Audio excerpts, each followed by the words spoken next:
Momentos Devocional.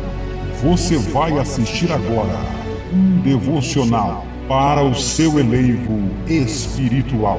Com o pastor Márcio Franco. Olá, queridos. Bom dia, paz de Cristo, reine sobre ti tua casa neste dia. Mais um devocional para o elevo espiritual da sua alma. Hoje eu quero falar sobre o furacão Graça. Nosso devocional de hoje está registrado no Evangelho segundo escreveu Mateus, capítulo 8, verso 23 e 24. Entrando ele no barco, seus discípulos o seguiram. De repente, uma violenta tempestade abateu-se sobre o mar, de forma que as ondas inundavam o barco. Jesus, porém, dormia. O filme Mar em Fúria conta a história de uma tempestade real na costa de Massachusetts, em 1991, que foi a tempestade mais forte já registrada na história. A chamada tempestade perfeita foi o resultado de 3 tempestades que se combinaram em um só, criando uma situação quase apocalíptica no Oceano Atlântico.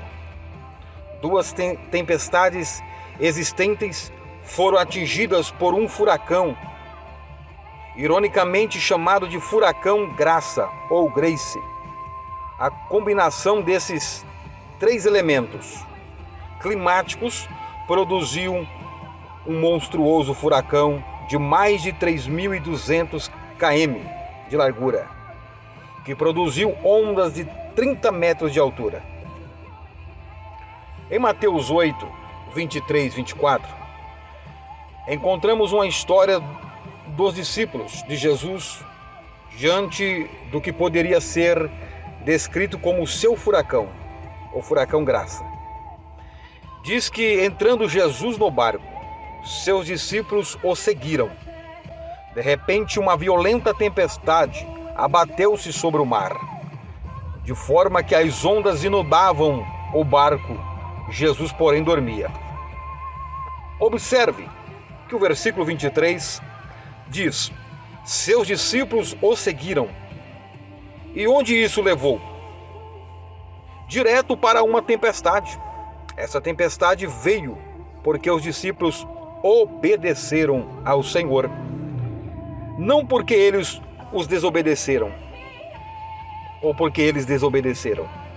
Às vezes, quando surgem problemas, dizendo que são resultados de desobediência, mas o fato é que uma tempestade, na verdade, pode ser também resultante da obediência. Deus pode usar as tempestades em nossas vidas para realizar os seus propósitos. Como diz o ditado, o mesmo martelo que quebra o vidro também forja o aço. Às vezes pode parecer que seria melhor nunca passarmos por uma tempestade. Achamos que a vida sempre deve ser fácil, perfeita, mas há coisas que aprendemos nas tempestades. Há coisas que aprendemos em dificuldades e crises que não aprenderíamos de nenhuma outra forma. Na vida, se não há provação, não há triunfos. Deus tem seus propósitos na tempestade. E assim como Jesus estava com os seus discípulos, Ele também estará conosco. Deus te abençoe. Tenha um bom dia.